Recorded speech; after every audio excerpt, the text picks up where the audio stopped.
The Drop Back with Sam Lewis, Matt Burns-Peak and Joe Costanzo. Hello and welcome back to the Drop Back podcast. I am your glamorous host this week, Matt Burns-Peak, and I am joined down the line as ever by Joe Costanzo. How we doing, Matt? Hosting for the first time. I know. And his glamorous assistant, back from holiday, Samuel Lewis. I'm excited to see what you do with it. The pressure's on, buddy. Well, much like our own hosting carousel, the coaching carousel in the NFL has hotted up with all the remaining vacancies filled. But before that, we are going to cover a pretty crazy divisional round in the playoffs. A lot to talk about here, and we're going to kick things off by having a look at which of the eliminated teams can be most disappointed with their performances. So obviously, the Vikings, Seahawks, Ravens and the Texans were all sent home this week. We're going to take a look at who has the most to be sad about. So which one of you lads would like to start, boys? I can go, because I think we're going to know the direction Joe's going to go with it. So I just want to... before Joe... I'm not going to take it away from him. I'll let him make his depressive point. But it's got to be the Houston Texans, right? You go up into Arrowhead, you go 2-1 up, you kick a field goal, and then it all falls to shit from that point. Pretty much. Yeah, I mean, the lead they had right at the start as well. Like, just having the Google alerts on your phone when it says 24-0 Texans, you're just like, what the fuck? Yeah, absolutely crazy. I completely agree. And I think also what also made it pretty sad from a Houston perspective is it seemed to be the same old issues that they've tried to fix time and time again. And the areas that they've invested in, O-line issues, they picked up Tunsil and the O-line was still terrible. Secondary issues, they go and get Vernon Hargreaves and the secondary is still poor. They stick with Bill O'Brien and the coaching decisions aren't there. Yeah, but the thing is, like, even in getting those pieces on their team that were kind of, we all said, like, it's almost like the Texans were, like, building to win this year. Win now. But getting Laramie Tunsil, one O-lineman, doesn't fix your offensive line. Getting Vernon Hargreaves doesn't fix your secondary. At the end of the day, like, their secondary just got outperformed, especially in those final quarters. I mean, they got away with some lucky special teams in the first quarter, but Houston just decided to remember in the second quarter that their secondary's terrible. It's like, as you say, these little fixes aren't going to make this team into a championship team. Ever since the Texans have been there, they've never been bad since Bill O'Brien has been there, to be fair to him. But the issue is that they've been consistently good, and they've never been a great team. We've never looked at the Texans and gone, they've never been good enough. You know what? They've never this team can win it all this year. And it's indicative. You go that 31-yard field goal from 4th and 1. Do you know what Bill O'Brien said about the game? He didn't have a play that he liked for 1 yard. Bill O'Brien. 1 yard, he doesn't have a play that he likes. It's an absolute fucking mess at head coach. I'm sorry. It's so true. They've been so disappointing. Joe. They have, like, consistently throughout the years, and I know they got a playoff win this year. They're second ever, but Bill O'Brien just seems to hinder this team at every step. Like, some of the coaching decisions and the play calling decisions in this game, which is fucking terrible. I don't know why you would decide. It's just annoying. No, you're absolutely right. You say the second playoff win, and that was a game that they just about got away with, in which Deshaun Watson was the best, arguably, he's played, especially as a runner. And they had to get themselves out of a hole in that one as well. Exactly. Bill O'Brien didn't masterfully call a great game plan in that one. Deshaun Watson ran around and made something out of nothing. And when you look at Bill O'Brien as well, he's 1 on 8 in challenges in 2019, a stat that's basically been pretty consistent throughout his head coaching career. And that's why it's the most disappointing for the Texans, because the thing is, they're going to roll into next season with Bill O'Brien, and you see all these fans now clamouring for Bill O'Brien's head, and nothing's really going to change next year. They're not going to build a whole new line. They're not going to get a better game plan on offense. It's going to be the exact same thing. Deshaun Watson will put up points, and they'll lose the big game. But the thing with that as well is that Texans, like, upper management are just going to look at this and go, okay, well, we've won a playoff game this season. We've got to the divisional round. Nice progress. When actually, no, you've got the team that could get to the championships. You've got the talent on that roster. Honestly, if they had the right coaching, they could be really good. Like, it's not like their defense is terrible. It's just their secondary is fucking trash. They got assisted by 4. It's not that the defense is terrible. It's just that they're half trash. they're just half trash men. It's so weird. Anyway, yeah. I mean, No, but that secondary. the thing with this game as well is this would arguably the best chance the Texans have had over the last few years. They're as good as they have been on offense. With the Ravens losing the day before, which I'm sure Joe's going to get onto in a little bit. But this is the clearest pass they've had to a Super Bowl. Exactly. Since Bill O'Brien's been there for, what, 5 or 6 years now? Yeah, I completely agree. And it is a shame when you look at the pieces they've got on there. And you're absolutely right, Joe. That secondary did get burnt deep. And hella deep. Let's move on swiftly to someone else got burnt on. Speaking of being burnt deep, he did get burnt deep. He did. Marlon Humphrey did in fact get burnt deep this game, right, by a receiver that's never caught the ball. For anybody keeping count, the date today is the 13th of January 2020, and Joe has finally admitted that Marlon Humphrey has been burnt deep. I mean, to be fair to Joe in the past, he's always said that he's had the capability to get burnt deep, but he just likes to hold them before they get the opportunity. That is true. He loves a little defensive hold. So yeah, Joe, tell us, Ravens, how sad are you? I mean, I'm only so sad, honestly, because I was just so happy with how the Ravens were doing this year, like the whole system, genuinely. Like, I was so ecstatic about this Greg Roman offense and what we were doing on defense the whole year. I genuinely convinced myself before this game, I was like, we can stop Derrick Henry. We've got the personnel to stop Derrick Henry, and we do have the personnel to stop Derrick Henry, but they just didn't play well. We got outplayed on both sides of the trenches. Our D-line didn't they made a few big plays, and Brandon Williams came up with that huge like 8-yard loss on Derrick Henry at one point. Oh, that was a lovely tackle, that one. He's a big old boy. But now I see it next year. We're probably losing Arthur Pierce. So that's a massive hole on our D-line. Our O-line just got completely outplayed. I got to give it to the Texans defense. Like, their discipline in containing Lamar Jackson is something I've not seen out of any team. And I've watched every single Ravens game this year, and I haven't seen that sort of discipline against anyone. They were genuinely up there with the 49ers in how well they defended Lamar Jackson.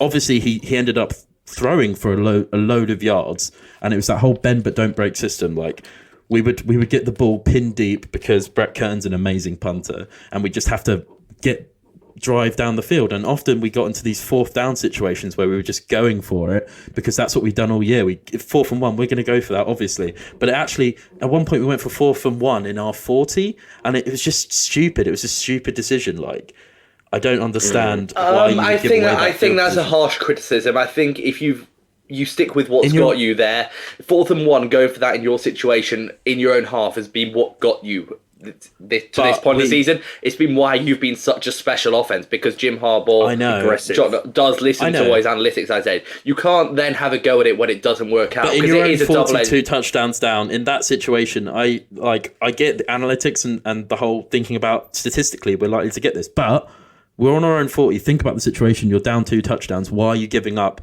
a potential 3rd touchdown to someone who's been eating you alive all game in Derrick Henry? Because I think that's the point. I think you get to that point. You're like, we can't stop him. We have to keep the ball. Okay. The one thing I think, and sorry to sort of ramble on, I've got just a lot of shit to say about this game. But the one thing I thought about this, and there's all that hype going, will the Ravens be rusty having 3 weeks away from their starting offense? And I do think genuinely our receivers at times did look a bit rusty in the sense that they dropped the most passes a receiving corps has dropped this fucking year. Well, do not speak to me about that, Giuseppe.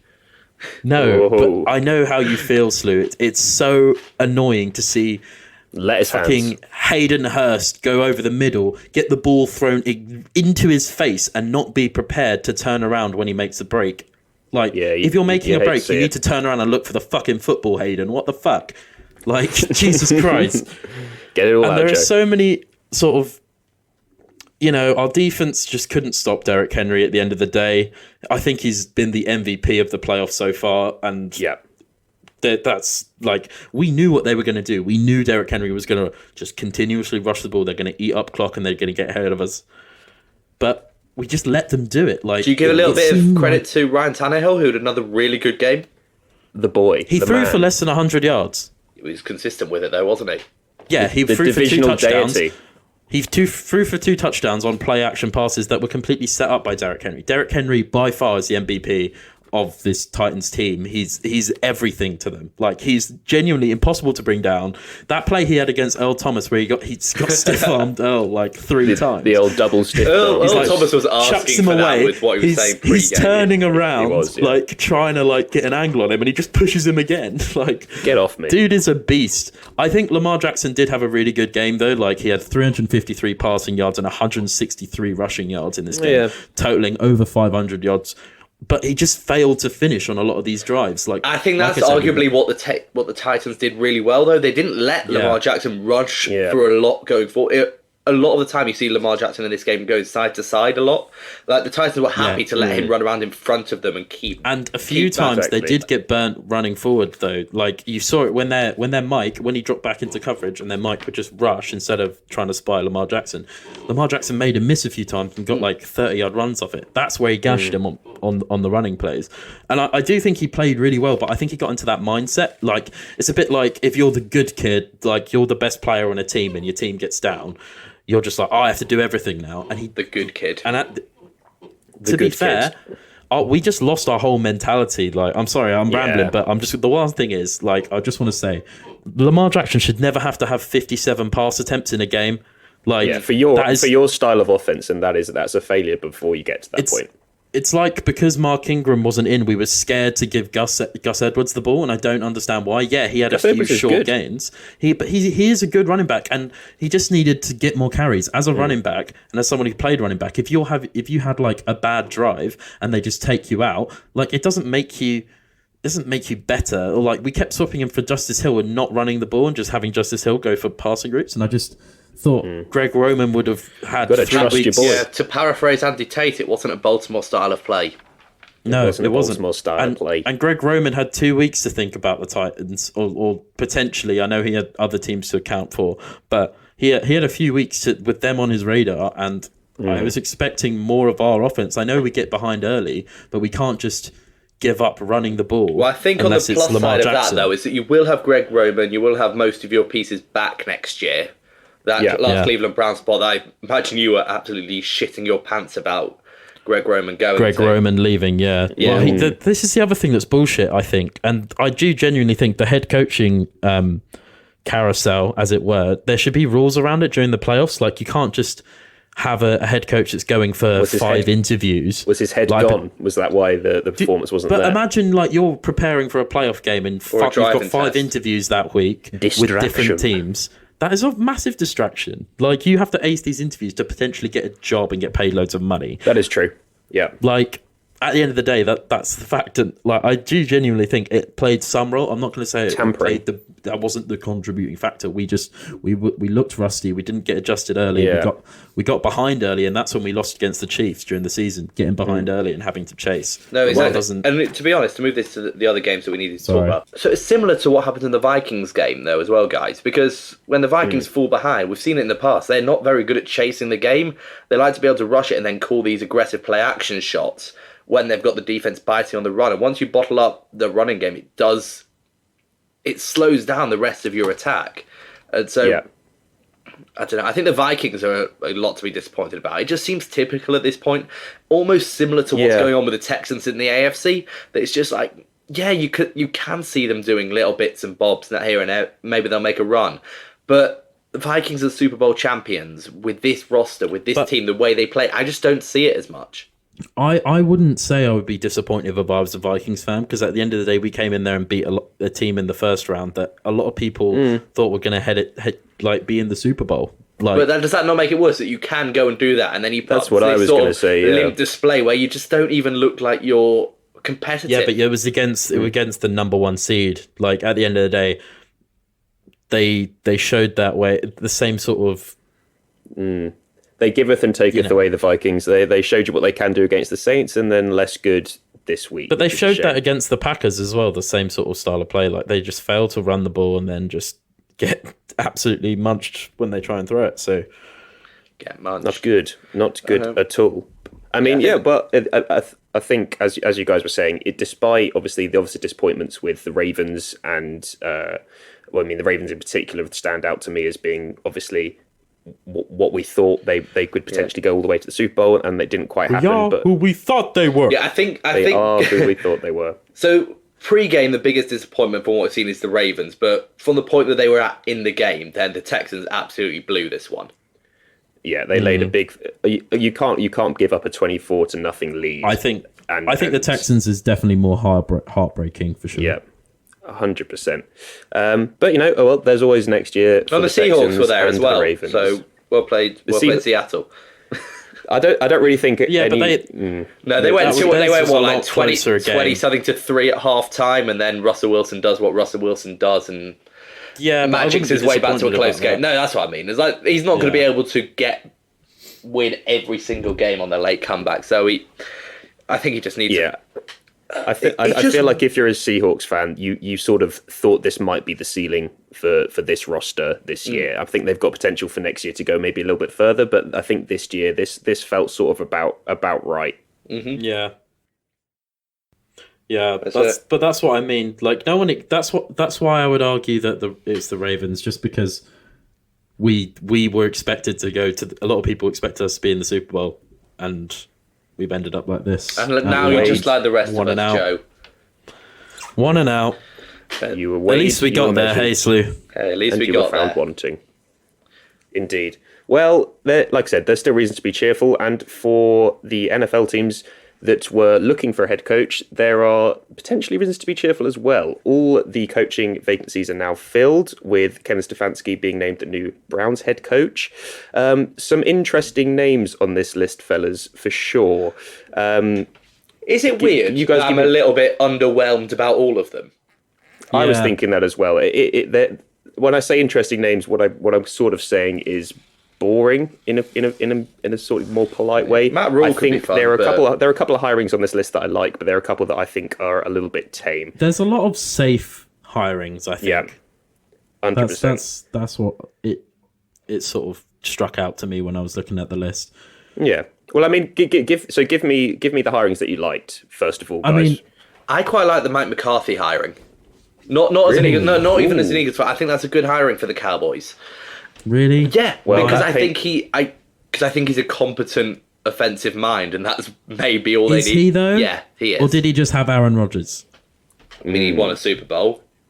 Yeah, with Aaron Rodgers. Right. Or did he hold Aaron Rodgers back from winning 3 Super Bowls? Because the time he was in Green Bay, if you look at the free agency spending, they had nothing to work with at that point. And if you look at the spending in Green Bay now, it's a completely different roster. They actually went out and did something on defense. I think that is true, to be fair. If you compare what he is compared to what Jason Garrett is, and if he can take advantage of the talent they do have in Dallas, which they should have a very good roster. Oh my God. What, you don't think Dallas have a good roster? No, I just think what you said about Jason Garrett, Mike McCarthy is literally a fat Jason Garrett. That's why he got hired, because Jerry likes him. He's a yes man, that's all he is. I sort of agree a little bit with Joe here. I feel like for years people have been really upset with Jason Garrett with his sort of ultra conservative play calling. He's not a very exciting character, and then you get rid of him and Cowboys fans rejoice, and you put in Mike McCarthy, who is again sort of known for the same sort of things, very sort of conservative with his play calling. There wasn't a whole heap of great press coming out about him after the Green Bay divorce. I know that happens with coaching divorces, but it still wasn't great. So I do sort of see where Joe's coming from with this one, but it's an interesting point, Slew. He's got a Super Bowl title as well. I thought you were going to make your point. Yeah. No, no. Oh, but one hire I do like. Mm-hmm. Joe Judge. I like Joe Judge. Wow. Okay. And I'll tell you why. Discuss. I mean, It's the Joe thing, isn't it? Yeah, maybe that's mostly it, to be honest. But I have some other points as well. The main thing, obviously, being Joe. But it's just underlined. If you look at Joe's notes, it's just Joe Judge, and then Joe's just underlined several times. What a cool name! Great name. Yeah, but so a lot of questions were sort of asked, like, who is Joe Judge? And I think similar to genuinely, yourself. When you heard Joe Judge got hired by the Giants, did you not Google Joe Judge to see where he used to play? I have to admit, I did. It's what everyone did, because no one knew who the fuck he was.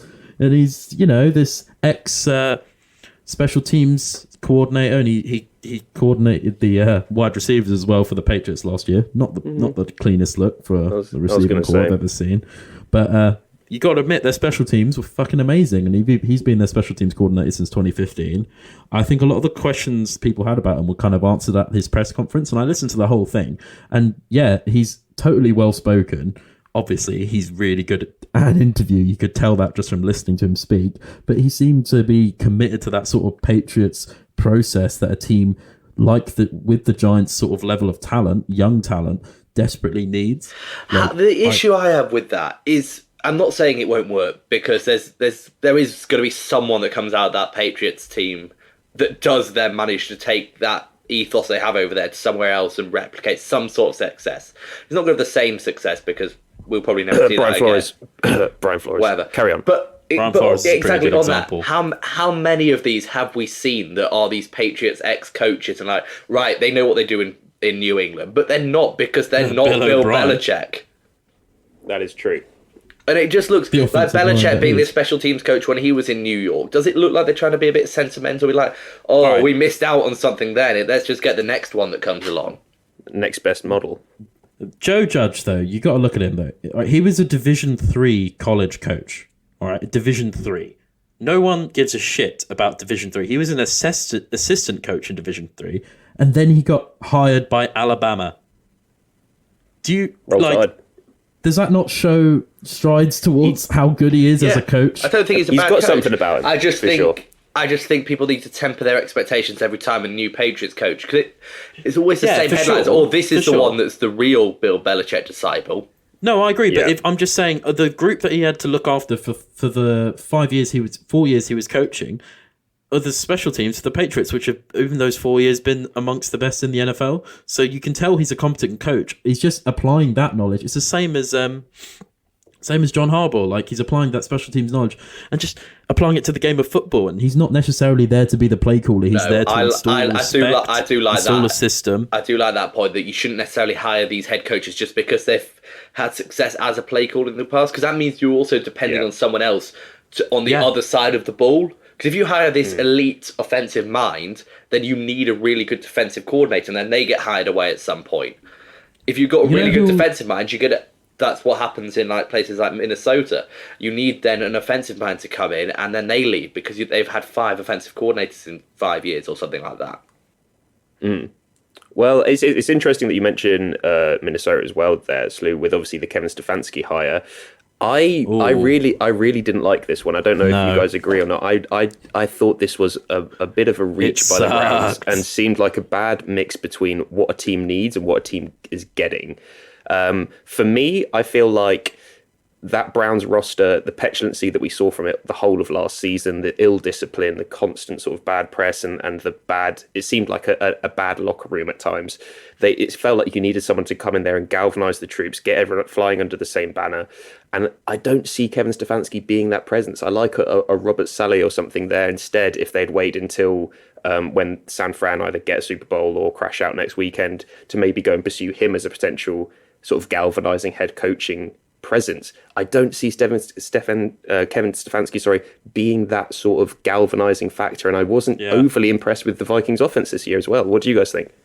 As much as you like the word galvanizing, I love Robert Saleh, and I agree. Like, he genuinely, I think Kevin Stefanski, this hire from the Browns, is such a Browns move. Like, he got hired for running Gary Kubiak's offense, just running the plays. That doesn't make any sense. The Browns needed, like you said, someone who's going to install a level of discipline and a level of respect. I don't think that's Kevin Stefanski. I think it's Robert Saleh, the guy who just destroyed Stefanski's offense last night. Yeah. What do you think, At the Sleep? end of the day, I was going to say the exact same thing Joe did about Gary Kubiak, to be honest. We may as well just try and hire him.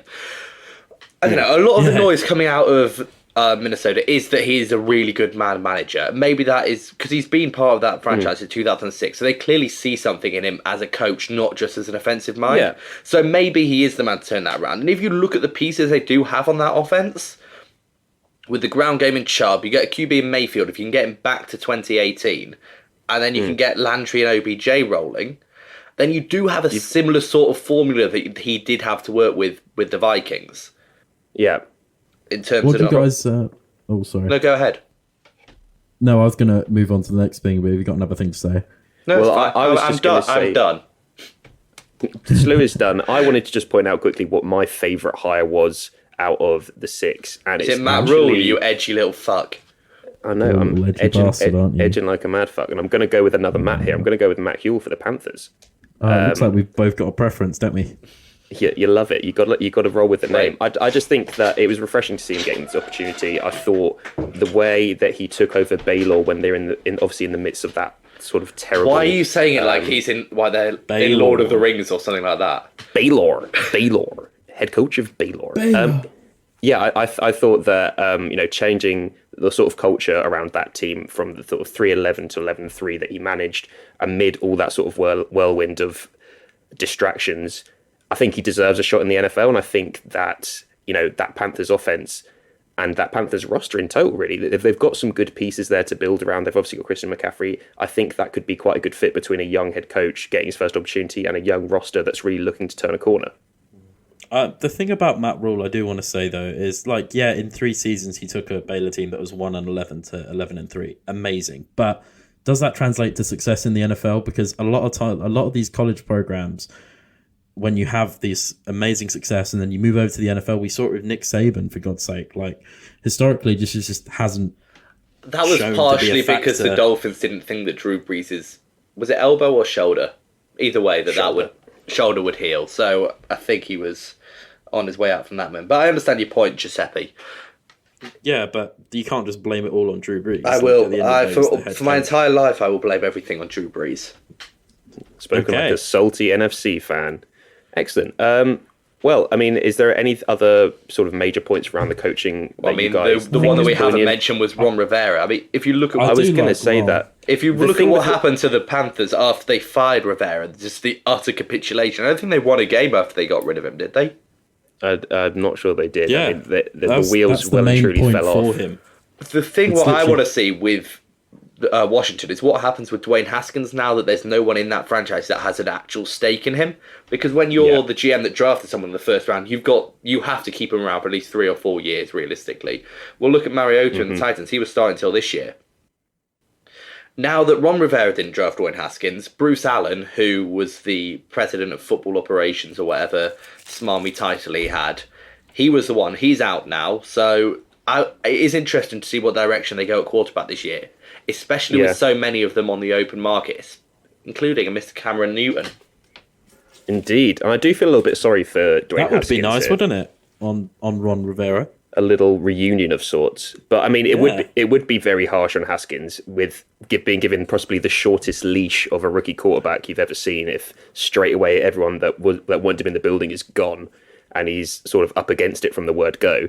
But yeah, I mean, it could be cool to see a possible Newton Rivera. Yeah, but if Newton went back and then Dwayne Haskins was sitting behind Newton for like a few years, or potentially, we don't know how likely that injury is to aggravate if Cam goes down again and Dwayne Haskins has been sitting behind him. The issue with that is that they are very different sorts of quarterbacks. I don't really... Because you have to tailor it. You have to tailor it from someone who is the MVP. No, I know, but the way that you formulate your offense is going to fit to the quarterback's strengths. That's how the best teams in the league do it. I don't necessarily think that Cam Newton's going to come in and be mobile again. I honestly don't think... I think he's kind of... then he's done. Then he's done. If that's the case, then he's done.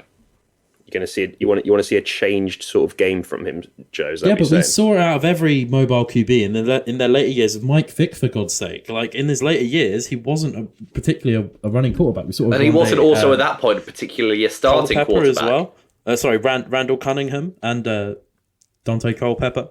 Like when they got later on in their careers, they just stopped running because... And then they stopped being that upper level of quarterback at the same time. If you have that aspect of your game and I understand when you're hurt, you don't want to run as much. But that year, Mike Vick was like amazing for the Eagles. He wasn't running that much you look back at it compare it to when he was at the Falcons. And he wasn't running for massive 80-yard gains. No, but they did still utilise it as part of the game. They had these designs, quarterback runs, and it was all fixed around that still. Haskins, is not as mobile, not even close to being as mobile. It's more of a pass. It's a completely different offense you'd have to have. Even if Cam isn't going to run as much, it's still going to be a big part of the offense. I don't know. But I do like on note of the Redskins. I also like their defensive coordinator hire, Jack Del Rio. Been out of the game for a few years since he got sacked from the Raiders. That is true. He's been a defensive coordinator of a lot of good defenses, including my Ravens. So, just saying, He knows what he's doing. He knows Yeah. what he's doing. Okay, then. Well, sorry, did you have something else to say, Go Joe? ahead. Hello. Turns out no, Joe doesn't have anything else to say. Oh, I thought you were about to say something. Well, in that case, get fucked. The next thing we'll talk about then, lads, is obviously Championship weekend coming up this weekend. Some huge games. Let's start to welcome Slew back. Let's start with the NFC title game. San Fran Because against I'm playing Green Bay. in it. Well, because you're the resident sort of NFC voice, Slew. That's why. And we missed you when you were gone. You're so a little NFC dickhead. a little NFC child. So Slew, Yeah. NFC title game. Who takes it? The Niners, and it's not close. Ooh. Oh. Sorry, I should have added something to the question. Who takes it and explain why? Okay. Week 6. What happened in week 6, Matt? Well, I don't know where I He's was got in a week fair 6 point. exactly. The 49ers, well, the Green Bay Packers, they went over to San Francisco and they got their doors blown off 8-37. I don't think the Packers are much better now than they were at that point then, especially, and the 49ers now getting their key defensive playmakers back. D Ford's back, Quan Alexander's back, Jaquiski Tart, the safety's back. And those are the parts they've been missing on the run down the stretch of the season when they looked a little bit fallible. Oh shit. I think the Packers' best hope is that Jimmy G shits the bed. And I don't think he will. I think the 49ers win this by at least 2 touchdowns. Wow. Damn. Well, I mean, I see what you're saying, Slew, to be fair. I think that is a fair point. San Fran looked by far the more dominant team in that early encounter. And obviously, they've looked pretty impressive down the stretch as well, getting these key pieces back. But you know, it's a long time since we've seen this first matchup. Joe, Anything can happen in the NFL. Exactly, Yeah. Joe. Well, Joe, is there any any hope Sunday. for Green Bay? Is there any hope for Green Bay at all? No, there isn't. The Right, well, that's the end of that 49ers then. D-line just wreaked absolute havoc against the Vikings. Crazy amount of sacks, and Nick Bosa is proving to show every week that he's the best defensive lineman in the NFL right now.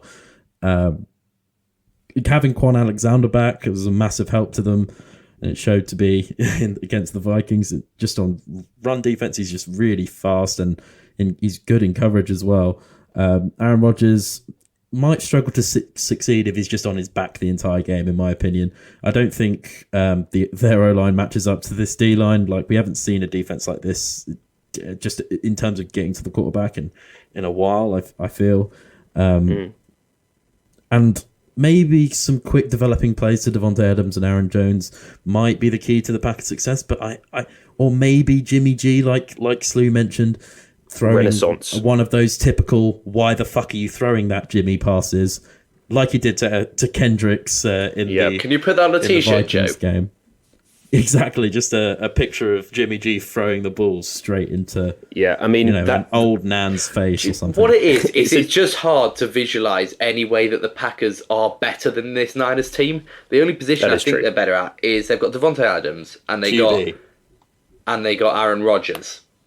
Yeah. But apart from that, I think the 49ers are a better coach. I think they're talented on both lines, and they'll have a better game plan going in, and they'll have Their the home rushing field game. advantage. They've got the rushing game alone, like, would Yes. just trounce all over this team. I don't think the Packers defense is anything special. Well, especially after the 49ers, they basically shut down Dalvin Cook, who... And the thing is as well, like, they outperformed a Vikings defense that's a lot better than this Packers defense, in my opinion. Genuinely. So I think we're kind of all on the same page here, aren't we? Yeah, I mean, I completely agree. I do think that San Fran win this. I don't think I'm not sure I'd go down the Slew route and say that it's going to be not even close. I'd think that it will be closer than people perhaps. I'll sandwich bet you on double fingers. Oh, double fingers. double fingers. And double fingers. Is that what you're... Slew double fingers Lewis? Wow. Well, state the exact term, Slew. The 49ers will beat the Green Bay Packers by double figures. Do it by 14, at least. Yeah, if you say by 14, I'll take it. If you say by double figures, then I offered the bet at double figures. You said it's not going to be close. You said it's going to be close. You should raise it to you 14. were just saying it's going to be closer than you think. Meet me in the middle at 12. Meet me at 12. You were just saying it'll be closer than I think. Yeah, but you're trying to disagree with his or refute that point. So you should raise your bet. How close do you think it's going to be? I think it will be within. I want to say potentially within 7 or 8 points. I'm going to say. All right, I'll give you 12. Okay. I'll give you 12. He'll do 12. Okay. Okay. I'll accept that. For the sake moderator. For the sake of a fun sandwich bet, I will accept the 12. Ooh, nice. But yeah, I mean, I agree. I think we all agree, guys, that it's going to be a San Fran win. I think. For me, I mean, me and Joe sort of were watching the games this week, and I was just thinking how good of a run blocking team San Francisco are. Yeah. And on the other side of the ball, Nick Bosa is already, for me, amazing. Already amazing. Already way better than his brother. Whoa. He's like JJ Watt. Watching him is literally like JJ Watt in his prime. Absolutely. Yeah, genuinely. Like I'm looking at him and he does everything. He runs stuff, so he fucking comes off the edge and just grabs you with one hand. I'm not saying he's not an immense player. I think you need to watch a little bit more Joey Bosa before you make that comparison. I'd love to watch Joey Bosa sleep, but he can't stay on the damn field. Yeah, that's true. I'm trying my hardest to watch Joey Bosa, but he's not giving me anything to look at. Oh. Nick got laid upon last weekend and then just jumped up like nothing happened. He got laid upon. Injured in college though. That was like one of the main concerns. That is true. But was he actually injured, or could he just not be bothered anymore? My arm stings a bit, and I also want to stay healthy for the NFL and my paycheck. Oh, my NFL draft money's going to be loads if Exactly. I just sit this one out. Exactly. Oh no, I feel ill, coach. But no, I mean seriously, Nick Bosa was immense. It sort of felt like he was doing something every play. It was like an MVP. Yeah. Oh wow, defensive MVP. I could see that. Yeah, he should be defensive MVP, no doubt. Like it's either him or Stephen Gilmore, but I genuinely think Nick Bosa had a bigger impact, just because Stephen Gilmore had a few games where he actually absolutely mossed. The Devontae Parker game springs to mind instantly there. Yeah, I know. But Nick Bosa, genuinely watching him, I'm talking about MVP, like genuinely MVP. There's no way he wins MVP. I know. I'm not saying he shouldn't, but there's no way he does. This is a Lamar fan, everything by the way. on every fucking game. No, I'm saying when you're watching him, you're thinking that is like the most valuable player on this team. Yeah, he's a dominant force for sure. But I mean, yeah, like I said, I think we all think that it's going to be a San Fran win. Let's scoot over to the fun AFC side of things. Ooh. Chiefs Titans. There's an overwhelming favourite for this game. And it's not Ryan Tannehill, I'll put it that way. Slew, is there any chance that the Titans sort of continue this upset saga and get it all the way to the Super Bowl? Or is this going to be want to say yes. Chiefs win? Yeah. I so want to say yes. You're an Eagles fan. You should say yes. The plucky this underdog. Is like almost exactly what your whole scenario was a few years ago. A Ryan Tannehill win, Slew? Could you give me that? The Dolphins are paying him more than the Titans are this year. Any way that this man finishes in the Super Bowl? Not an Arrowhead. No. Really? No. Come back to me. Come back to me. Come back to you. Okay, all right. Well, we might be able to spill some heads. Okay, Joe, in that case, what do you think? I think Tennessee's going to win. Oh, wow. I'll tell you why. We've lost the voice of reason here, haven't we? All right. Derrick Henry is that good. Genuinely. I mean, Derrick Henry... It's a good theorem. He's broke the record for most rushing yards in his first 4 playoff games. Absolutely smashed it by like 60 yards. He rushed for 195 yards last week against the 3rd best defense in the league in the Ravens. The Tennessee style of offense is built to keep a person like Pat Mahomes off the field. That is true. For long periods of time, and to come in and play a bit cold and be like, he's not going to hit the rhythm that he hit in the Texans game when his receivers decided they like catching passes. Mahomes and his receivers, they're amazing. They got on a roll. Like after first quarter struggles, they showed their caliber, and that was proven by them breaking the bloody record for consecutive touchdown drives. But that's against the Texans defense, and I think the Titans defense is talented and disciplined, and we saw that against the number 1 offense in the league in the Ravens. Much better on the back end as well. They shut us down. They didn't allow touchdowns. And if you limit touchdowns against the Chiefs and you run the ball with Derrick Henry, you're going to win the game at the end of the day. And it's not like they don't know that they're going to run the ball with Derrick Henry, but I don't think they've got the talent that the bull like we had at run defense, and they absolutely smashed us. He had 195 yards. So he's going to run riot around the Chiefs. He's the MVP of the preseason, mate. Of not preseason, bloody playoffs. But genuinely, and I think their punter, and trust me, I'm mentioning this, their punter Brett Kern always puts them within the 20-yard line and makes you get down the field. He did it to Brady, he did it to Lamar, gets him inside the 20. Why was Brady punt returning? No, I'm saying he kicks punts. He's the Titans punter. The field position the field position is terrible on all our drives. That's how we got so many yards. And Mahomes will have to consistently drive down the field completely to win the game. And I don't think, even if he drives down the field and gets fucking 500 yards passing, I don't think he's going to get in the end zone enough times against that red zone defense that was amazing against us. And we literally didn't miss, I think it was 18 consecutive red zone attempts to get a fucking touchdown at one point. You know what, Joe? That was such an impassioned argument. You've convinced me. The Titans are going to the Super Bowl. I love it when this happens. For everything that Joe just said, for the fact that they've already beaten the Chiefs this year, for the fact they're going to be the most surprising Super Bowl team in years, and then they're going to go the most fun. The Niners. They're the most fun. They are. They're fun. Not doing anything the league's doing. Everyone's going pass happy, pass happy. They're going, no, we've got this big fucker at running back, and you try and tackle him. We've got this huge. To be fair, bloke. Joe, when the Patriots were doing that last year, just running the ball, you called them boring. Whoa. Yeah, but that was different. I watched Derrick Henry run, and I'm like, everyone's a child who's trying to tackle. It is mental.